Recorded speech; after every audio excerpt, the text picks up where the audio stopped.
कुरान करीम में अल्लाह ताला जब या अय्युहल्लज़ीना आमनू कहता है तो वो इस बात की पहचान होती है, वो इस बात का इशारा होता है कि अल्लाह ताला अपने मोमिन बंदों से खिताब कर रहा है, अपने मुसलमान बंदों को पुकार रहा है।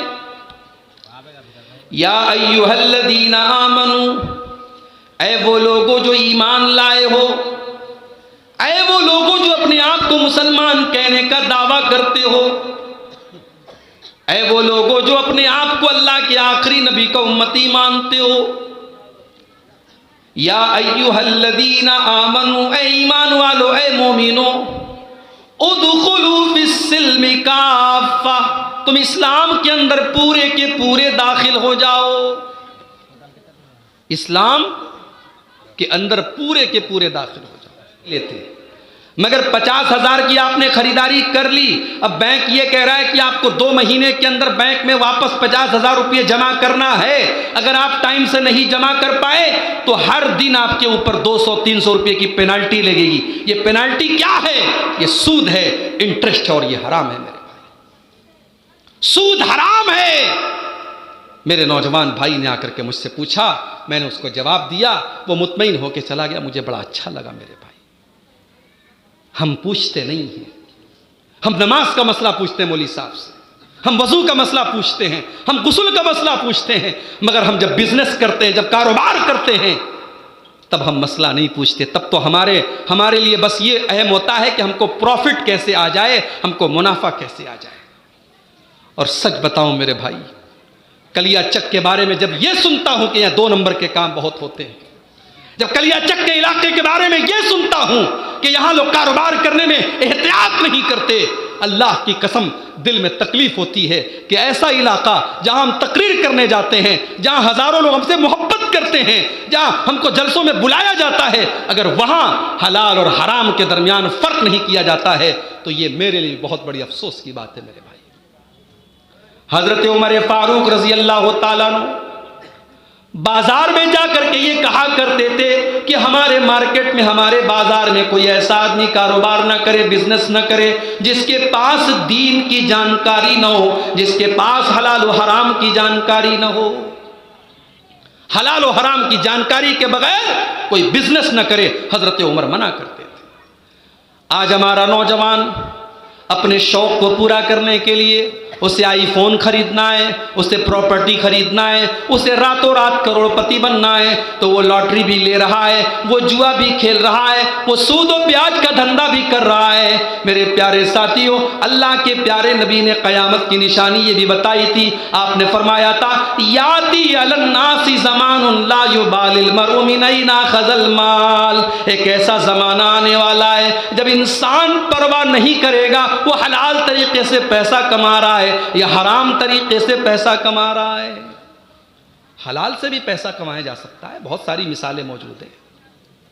नबी अकरम के सहाबा को देखो, अल्लाह के नबी के सहाबा जब मक्का से मदीना पहुंचे, गरीब थे, कमजोर थे, मदीना के लोग भी बहुत ज्यादा खुशहाल नहीं थे, मगर अल्लाह के नबी ने नाम ले ले करके ऐलान कर दिया, ये मदीना का अंसारी है, ये मक्का का मुहाजिर है। आपने उनके दरमियान भाईचारा करा दिया, आपने हर अंसारी का, हर मुहाजिर के साथ भाईचारा करा दिया।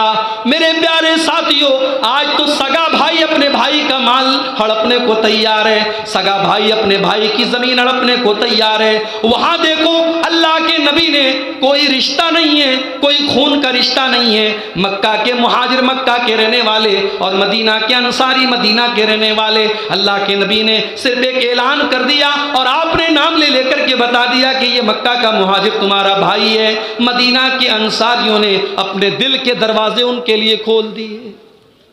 एक अंसारी साहबी हैं, उनका नाम है साद इब्ने रबी, उनका भाईचारा अल्लाह के नबी ने अब्दुर्रहमान इब्ने औफ रजी अल्लाह ताला अन्हु के साथ कराया। हजरत साद बिन रबी अब्दुर्रहमान इब्न औफ के पास आते हैं, कहते हैं अब्दुर्रहमान आप तो मेरे भाई हैं, अल्लाह के नबी ने आपको मेरा भाई करार दिया है। अरे अब्दुर्रहमान आपके पास तो पैसा भी नहीं है, आपके पास तो घर बार भी नहीं है, आप तो भी मक्का से आए हैं। अरे अब्दुर्रहमान ये मेरा घर है, ये मेरी प्रॉपर्टी है, आओ मैं बंटवारा कर देता हूँ, आधा तुम ले लो आधा मैं ले लेता हूँ। अरे अब्दुर्रहमान ये मेरे खजूरों के बागात हैं, मेहनत मैं करूँगा, उसमें काम मैं करूँगा, उसमें खेती मैं करूँगा, लेकिन जो पैदावार होगी आधी तुम ले लेना आधी मैं ले लूँगा। अरे अब्दुर्रहमान तुम्हें हो सकता है शादी होने में दिक्कत हो सकता है तुम्हें रिश्ता न मिले, मेरी 4 बीवियाँ हैं, तुम किसी एक को पसंद कर लो, मैं तलाक दे देता हूँ, वो इद्दत गुजार लेगी, तुम उसके साथ निकाह कर लेना। अरे अब्दुर्रहमान मैं तुम्हारे सारे मसले हल कर देता हूँ। ये सगे भाई नहीं थे, नबी ने इनको भाई करार दिया था, उसको अपने सगे भाई से बढ़ के उन्होंने निभाया और कहा कि ज़मीन देने को तैयार हूँ, खेती देने को तैयार हूँ, बीवी तक देने को तैयार हूँ, मगर वो खुददार लोग थे मेरे भाई, खुददार लोग थे। ये नहीं कि फ्री का कहते हैं ना माले मुफ्त दिले बेरहम, फ्री का मिलता है तो कुछ भी आदमी ले लेता है। यहाँ तो फ्री में नौकरी भी मिल रही है, फ्री में मकान भी मिल रहा है, फ्री में बीवी भी मिल रही है। अब्दुर्रहमान इब्न औफ ने क्या जवाब दिया, कहा कि ऐ मेरे भाई अल्लाह आपके माल में बरकत दे, अल्लाह आपके परिवार में बरकत दे, मुझे नहीं चाहिए आपका घर, मुझे नहीं चाहिए आपका माल, मैं बिजनेसमैन आदमी हूँ, मैं ताजिर आदमी हूँ। अरे साद इब्न रबी मुझे मार्केट का पता बता दो, मुझे बाजार का पता बता दो। आज तो कलियाचक में 95% मुसलमान हैं। अब्दुर्रहमान इब्न औफ ने जब बिजनेस स्टार्ट किया था मदीना के मार्केट में, वो पूरा मार्केट यहूदियों का था और पूरे मदीना के मार्केट पर यहूदियों का कब्जा था। अब्दुर्रहमान इब्न औफ ने पनीर का और घी का कारोबार शुरू किया, थोड़े से पनीर और थोड़े से घी का कारोबार शुरू किया और कुछ ही दिनों के बाद अल्लाह ने इतनी बरकत दी, इतनी बरकत दी कि उन्होंने शादी भी कर ली।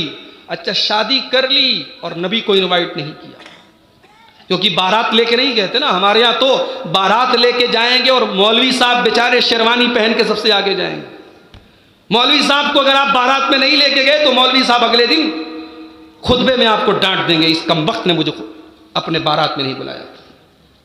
वहां शादी हो गई अब्दुर्रहमान इब्न औफ की, नबी को पता भी नहीं है। अच्छा उस जमाने में जब शादी होती थी तो औरतें खुशबू लगाती थी, वो पीले रंग की खुशबू होती थी। जब कोई शादी करता था और बीवी से मुलाकात करता था तो कपड़े पर वो पीले रंग की खुशबू लग जाती थी। आपके यहाँ भी हल्दी की रस्म होती है ना, होती है कि नहीं होती है? मुझे तो बताया बड़े धूमधाम से होती है भाई साहब। मुझे बताने वालों ने बताया है कि हल्दी की रस्म होती है तो तमाम लड़कियां घर की जो है वो पीला कपड़ा पहनती हैं।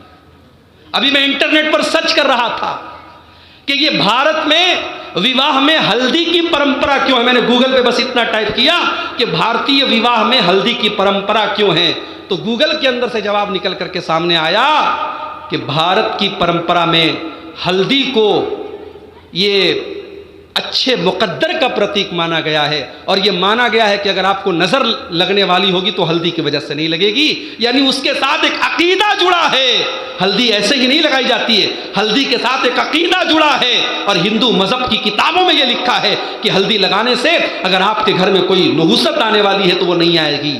मेरे भाइयों, हमारा मुसलमान आज हल्दी लगा रहा है, हल्दी की रस्म हो रही है और बाकायदा तमाम लड़कियां घर की वो पीला कपड़ा पहन रही है। भाई ठीक है, एक जड़ी बूटी और एक मसाले के तौर पर कोई अगर अपने बदन पे हल्दी लगाता है, एक एंटीसेप्टिक चीज है, बदन की त्वचा को निखारने का काम करती है, वहां तक तो ठीक है। मगर आपने एक रस्म बना लिया, बाकायदा हल्दी के नाम से पूरा एक फंक्शन हो रहा है, तमाम लड़कियां पीला कपड़ा पहन रही हैं, इसका मतलब कि आप दूसरी कौमों के तरीके को अपना रहे हैं, उनके कल्चर को अपना रहे हैं, उनकी परंपरा को अपना रहे हैं। और अल्लाह के प्यारे नबी की हदीस कान खोल करके सुन लो, मन तशब्बह बिकौमिन फहुव मिनहुम, जो किसी कौम की नकल करता है वो उन्हीं में से रहेगा। ठीक है, हम हल्दी की रस्म मना रहे हैं, कोई बात नहीं, कल क़यामत के दिन अल्लाह ताला हमें उन्हीं लोगों के साथ उठाएगा जो दुनिया में हल्दी की रस्म मनाते थे और जो गैरुल्लाह के आगे सजदा करते थे और गैरुल्लाह की इबादत करते थे। अल्लाह ना करे हमारा हश्र उनके साथ होगा। अब्दुर्रहमान इब्न औफ ने शादी की, पीले रंग की खुशबू लगी थी। नबी अकरम की नजर पड़ गई। नबी अकरम ने पूछा कि अब्दुर्रहमान क्या तुमने शादी की है? हाँ अल्लाह के नबी मैंने शादी की है। अल्लाह के नबी ने कोई शिकायत नहीं की कि तुमने शादी कर ली और तुमने मुझे इनवाइट भी नहीं किया। आपने कोई कंप्लेंट नहीं की कि अब्दुर्रहमान तुमने निकाह कर लिया और तुम मुझे अपनी बारात में नहीं लेके गए, क्योंकि उस जमाने में बारात का कोई कॉन्सेप्ट नहीं था। ये बारात का लफ्ज़ तो हमारे भारत में आया है, ये वर से बना है, ये बर से बारात बना है। ये लड़के वाले जब 100-200 लोगों की तादाद को लेकर के आते हैं ताकि लड़की के बाप को और उसके सीने पर बोझ डाल दे, इस मकसद के तहत वो बारात लेके आते हैं। अच्छा, बारातियों के भी बड़े नखरे होते हैं। कहीं कहीं बाराती जाते हैं तो साहब अगर खाने में कोई चीज़ कम हो गई या उनके टिफिन में कोई चीज़ कम हो गई तो बारात लौट जाती है। अरे हमारे बारातियों को आपने मीठा नहीं खिलाया, बंगाली मिष्टी नहीं खिलाई आपने हमारे बारातियों को। छोटी छोटी बातों पर बारात लौट जाती है। ये कितनी बड़ी बेगैरती और बेशर्मी की बात है मेरे भाइयों। सहाबा के दौर में कभी बारात नहीं गई।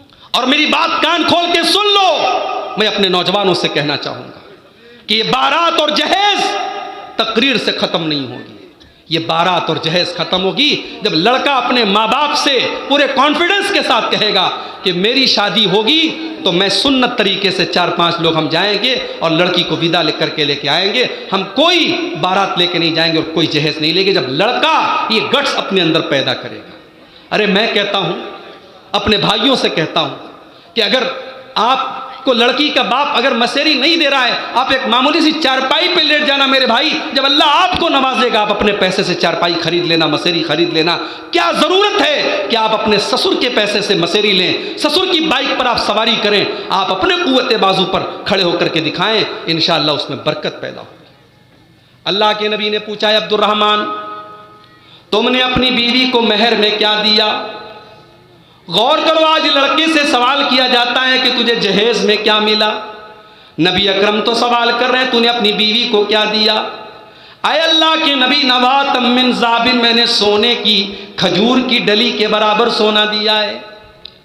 अभी तो उनके पास एक पैसा भी नहीं था और अभी कारोबार करके अल्लाह ने इतनी बरकत से नवाजा है कि अपनी बीवी को उन्होंने मेहर में सोने की खजूर की गुठली के बराबर उन्होंने सोना दिया है। नबी अकरम ने फरमाया, औलिम वलौ बिशातिन, ऐ अब्दुर्रहमान तुम वलीमा करो, चाहे तुम एक बकरी ही ज़बा करके क्यों ना करो। मेरे प्यारे साथियों, अब्दुर्रहमान इब्न औफ ने बहुत पैसा कमाया, हलाल तरीके से पैसा कमाया। उसमें सूद और ब्याज की कोई आमेजिश नहीं थी, उसमें रिश्वत की कोई आमेजिश नहीं थी। मेरे भाइयों, अपनी औलाद के पेट में हराम कमाई न डालो, अपनी औलाद के बदन में हराम कमाई का खून न डालो। अल्लाह के नबी फरमाते हैं, कुल्लु लहमिन नबत मिन सोतिन फन्नारु औला बिही, जिस बदन की परवरिश हराम कमाई से होगी वो बदन जहन्नम की आग में जाएगा। अगर हमारे घर में सूद का पैसा आ रहा है, हमारे घर में ब्याज का पैसा आ रहा है, हमारे बच्चों के बदन में वो हराम का पैसा जा रहा है, हम अपने बच्चों को जहन्नम की आग में झोंक रहे हैं। मेरे प्यारे साथियों, अल्लाह के नबी फरमाते हैं, सही मुस्लिम की रिवायत है, लानल्लाहु आकिल रिबा व मुकिलहु, अल्लाह की लानत हो सूद खाने वाले पर, अल्लाह की लानत हो सूद खिलाने वाले पर, अल्लाह की लानत हो सूद की गवाही देने वाले पर, और अल्लाह की लानत हो सूद लिखने वाले पर। कुरान कहता है, ऐ सूद खाने वालों, अगर तुमने सूद का लेन देन बंद नहीं किया, फाज़नु बिहर्बिम मिनल्लाह, तो तुम अल्लाह से जंग करने के लिए तैयार हो जाओ, तुम उसके रसूल से जंग करने के लिए तैयार हो जाओ। अब मैं फिर से लौट रहा हूं उस आयत की तरफ, सूरह बकरा की दूसरे पारे की आयत, या अय्युहल्लज़ीना आमनू उदखुलू फिस्सिल्म काफ़ा, ऐ ईमान वालो इस्लाम में पूरे के पूरे दाखिल हो जाओ। मेरी प्यारी माओ बहनों, बड़ी खुशी की बात है, जलसा हो रहा है, आपके लिए इतनी बड़ी बड़ी स्क्रीन लगाई गई, आप जलसे में आई हैं, लेकिन मुझे एक बात बता दीजिए, इस जलसे में आने का क्या मकसद है? ताकि हम और आप अपनी इस्लाह करें, ताकि हम और आप अपनी कमियों को टटोलें, अपनी कमियों को तलाशें और अपनी इस्लाह कर लें। मेरी माओ बहनों, मेरी बात बुरी लगे तो माफ़ कर देना। हम जब आपके इलाके में आते हैं, जवान लड़कियां हैं, 20 साल की हैं, 18 साल की हैं, 16 साल की हैं, सज संवर करके वो जलसे में जा रही हैं, दुकानों पे जा रही हैं, सामान खरीद रही हैं। मेरी प्यारी माओ बहनों, इस्लाम की तालीम तो नहीं है, ये शरीयत की तालीम तो नहीं है। कुरान तो यहाँ तक कहता है वकुल्लिल मुमिनाति यग़ज़ुज़्न मिन अबसारिहिन्ना व यहफ़ज़्न फ़ुरूजहुन्ना। ऐ नबी, आप मोमिना औरतों से कह दीजिए, आप मुसलमान औरतों से कह दीजिए कि वो अपनी निगाहों को नीची रखें और अपनी शर्मगाहों की हिफाजत करें। वला युब्दीन ज़ीनतहुन्ना इल्ला मा ज़हरा मिन्हा, और वो अपनी ज़ीनत को ज़ाहिर ना करें मगर जो खुद से ज़ाहिर हो जाए। साउथ अफ्रीका एक ऐसा मुल्क है जहाँ हिजाब के ऊपर पाबंदी है, जहाँ पर्दे के ऊपर बहुत सारी औरतों पर पाबंदी लगाई जाती है। मगर साउथ अफ्रीका का क्रिकेटर है हाशिम अमला, उसकी बीवी को कभी आपने बगैर नकाब के नहीं देखा होगा। फ्रांस एक ऐसा मुल्क है जहाँ औरत को नकाब पहनने पर जुर्माना देना पड़ता है, मगर वहाँ बहुत सारी औरतें जब घर से निकलती हैं तो नकाब में निकलती हैं, हिजाब में निकलती हैं, वो अपना चेहरा नहीं दिखाती, वो अपना बदन नहीं दिखाती हैं। मेरे प्यारी माओ बहनों, आज आप ये नहीं कह सकते कि हमारे माहौल में पर्दा नहीं है, हमारे यहाँ तो नकाब नहीं पहना जाता है। हमारी लड़की नकाब पहन करके निकलेगी तो मोहल्ले वाले बड़े ताने मारेंगे। मेरे प्यारे भाइयों, सारा जमाना एक तरफ और इस्लाम एक तरफ। अल्लाह के नबी फरमाते हैं बदाल इस्लाम गरीबा व सयऊद कमा बदा गरीबा। इस्लाम जब शुरू हुआ था तो इस्लाम अजनबी था, इस्लाम अनजान था, इस्लाम को लोग जानते नहीं थे, इस्लाम पर अमल करने वालों को लोग अजीब नजर से देखते थे। अल्लाह के नबी फरमाते हैं आगे चल करके एक ऐसा दौर आ जाएगा कि इस्लाम फिर से अजनबी हो जाएगा, इस्लाम पर चलने वाला अजनबी हो जाएगा।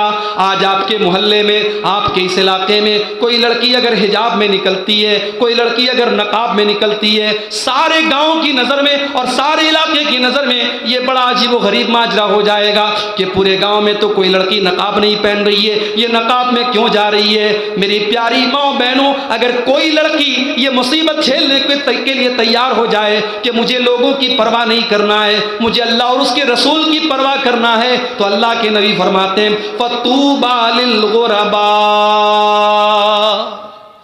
अल्लाह के नबी फरमाते हैं कि जन्नत मिलेगी उन लोगों को जो अजनबी बन जाएंगे, अनजान बन जाएंगे। जब सारा समाज बेपर्दा था, जो मुसलमान औरत पर्दे में निकलती थी, अल्लाह तबारक व तआला उसे जन्नत अता फरमाएगा। कुरान कह रहा है कि ऐ मुसलमान औरतों, तुम अपनी जीनत को जाहिर न करो। मेरी माओ बहनों, आपका चेहरा आपकी जीनत है, आपके होठों की लिपस्टिक आपकी जीनत है, आपके नाकों की नथिया आपकी जीनत है, आपके कानों का झुमका आपकी जीनत है, आपके गले का हार आपकी जीनत है, आपका पूरा बदन आपकी जीनत है। और आपको ये जीनत गैर मर्दों के सामने जाहिर नहीं करना है। घर में बहुत सारे रिश्तेदार आते हैं, कोई दूर का रिश्तेदार है, कोई घर का भगना लग रहा है, कोई घर का भतीजा लग रहा है, वो घर में आता है और घर की औरतें उसके सामने बड़े धड़ल्ले से आ जाती हैं। गलत है ये, गलत है ये, गलत है ये। यहाँ तक कि अपना सगा देवर, अपने शौहर का जो भाई है, वो देवर भी आपके लिए गैर महरम है, उसके सामने भी आप धड़ल्ले से और जैसे चाहे वैसे उसके सामने आप आ जाती हैं। ये मुनासिब नहीं है। अल्लाह के नबी फरमाते हैं, आपने मर्दों को मुखातब करके फरमाया इय्याकुम वद्दुखूल अलन निसा, ऐ मर्दों, तुम पराई औरतों के पास अकेले में न जाया करो, तुम गैर औरतों के पास तन्हाई में न जाया करो। सहाबा ने पूछा, ऐ अल्लाह के नबी, क्या देवर भी अपनी भाभी के पास अकेले में नहीं जा सकता? क्या जीजा भी अपनी साली के पास अकेले में नहीं जा सकता? अल्लाह के नबी ने फरमाया अलहम व अल मौत, देवर तो अपनी भाभी के लिए मौत है, जीजा तो अपनी साली के लिए मौत है। यहाँ तो बाकायदा सालियाँ माशाअल्लाह दरवाज़ा छेक लेती हैं दुल्हे मियाँ का, और दुल्हे मियाँ जब तक पैसा नहीं दे देते तब तक उनको ससुराल में एंट्री नहीं मिलती। और ये सब उस घर में हो रहा है जो दीनदार घराना है, जहाँ पांचों टाइम के नमाजी हैं लोग, और जहाँ मर्दों के चेहरे पर माशाअल्लाह सुन्नत वाली दाढ़ी है। मेरे भाइयों, जब आपने नमाज की पाबंदी की है, जब आपने सुन्नत की पाबंदी की है, तो अपने अंदर इतना गट्स भी पैदा कीजिए, अपने घर की औरतों को मना कीजिए कि ये फजूल रस्में मेरे घर में नहीं होंगी। मेरे प्यारे साथियों, जिस नबी का हम कलमा पढ़ते हैं वो नबी तो दुनिया में रस्म व रिवाज को ख़त्म करने के लिए आए थे। जिस रस्म व रिवाज से इंसानियत को नुकसान पहुँचे, मानवता को नुकसान पहुँचे, जिस रिवाज से इंसानियत को दुख पहुँचे, अल्लाह के नबी ने हर उस रिवाज को ख़त्म किया। एक सहाबी आते हैं, सही इब्न हिब्बान की बिल्कुल सही रिवायत है। एक सहाबी आते हैं, अय अल्लाह के नबी मैं इस्लाम ले आया हूँ, इस्लाम लाने के पहले मैंने बहुत बड़े बड़े पाप किए थे।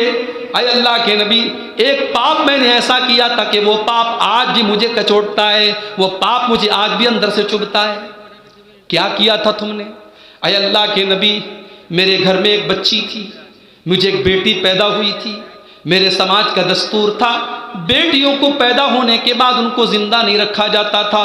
अय अल्लाह के नबी, हमने अपनी बेटी को पाला, वो कुछ बड़ी हो गई, वो या अबती कहने लगी, वो अब्बा जान कहने लगी। वो मुझसे बड़ा प्यार करती थी, मैं जब भी बुलाता था वो दौड़ करके मेरे पास आती थी। है अल्लाह के नबी, मैं अपनी कौम के ताने सुन सुन करके तंग आ गया और एक दिन मैंने ये फैसला कर लिया कि अब मैं इस अपमान को नहीं सहूँगा, अब मैं इस कलंक को नहीं सहूँगा।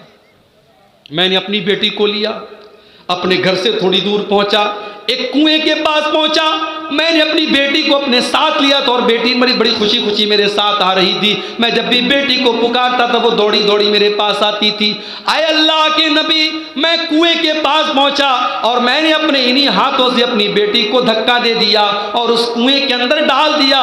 मेरी बेटी मेरी आंखों के सामने मर गई।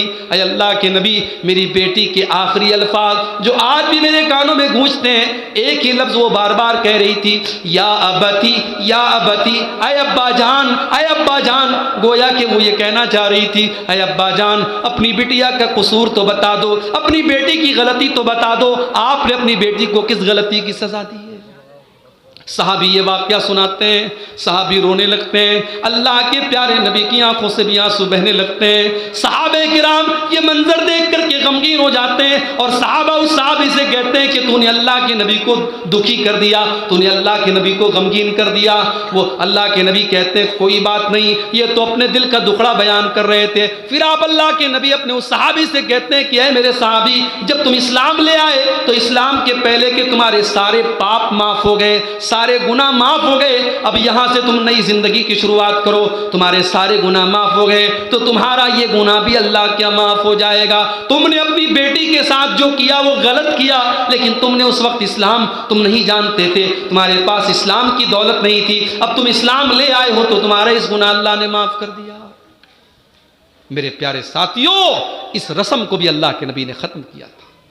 जिस मुआशरे में, जिस समाज में ये रस्म थी कि बेटियों को जिंदा जमीन में गाड़ दिया जाता था, उस समाज में अल्लाह के नबी ने इस रस्म को ख़त्म किया और कुरान की आयत नाजिल हुई, वइज़ल मौऊदतु सुइलत बिअय्यि ज़ंबिन कुतिलत। जिस लड़की को जिंदा ज़मीन में दफनाया गया है, जिस लड़की को मारा गया है, जिस लड़की को कत्ल किया गया है, उस लड़की से कल क़यामत के दिन पूछा जाएगा कि तुझे तेरे माँ बाप ने किस जुर्म में मारा था।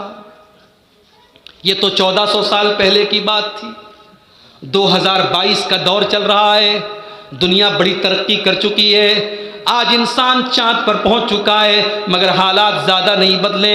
आज भी भारत के अंदर हर मिनट पर न जाने कितनी लड़कियां मारी जा रही हैं, कुछ माँ के पेट में मारी जा रही हैं, कुछ पैदा होने के बाद मारी जा रही हैं, कुछ कूड़े के ढेर में फेंकी जा रही हैं। मेरे भाइयों, जब आप इसके सबब पर गौर करोगे, जब इसकी वजह पर गौर करोगे तो आपको ये पता चलेगा ये जहेज़ की जो रस्म है, इस रस्म का भी बहुत बड़ा रोल है कि आज इस रस्म की वजह से भी बेटियां अपने माँ बाप के लिए बोझ बन चुकी हैं।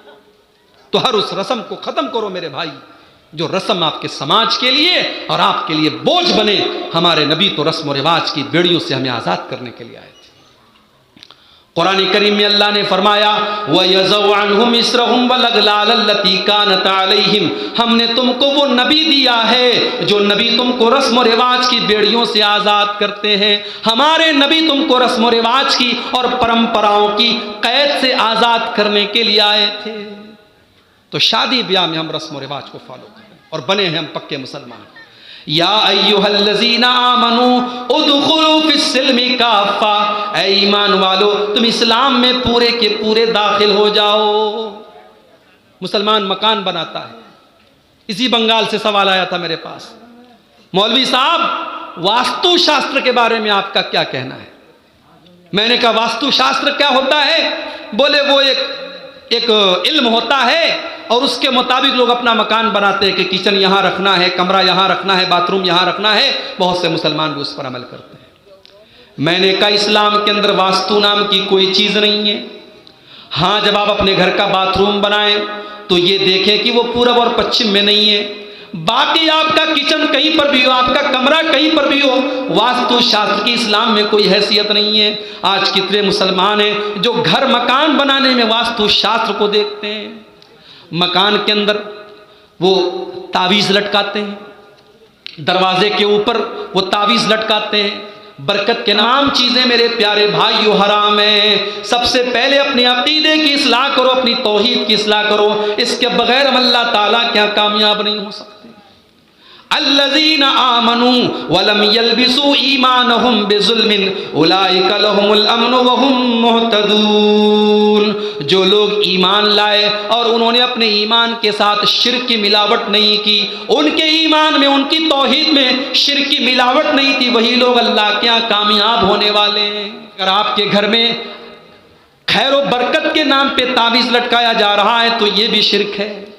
यहाँ तक कि अगर आपके घर में माँ की कोई कसम खाता है, बाप के नाम की कोई कसम खाता है, औलाद के नाम की कोई कसम खाता है तो ये भी शिर्क है। अल्लाह के नबी ने फरमाया मन हलफ बिगैरिल्लाहि फक़द अशरक, जिसने गैरुल्लाह के नाम की कसम खाई उसने शिर्क किया। आज लोग बड़े धड़ल्ले से कसम खाते हैं, बीवी के सर पे हाथ रख के कहते हैं तेरी कसम खाता हूँ, तेरे सर की कसम खाता हूँ। हराम है ये। तो सबसे पहले हम और आप अपने अकीदे की इस्लाह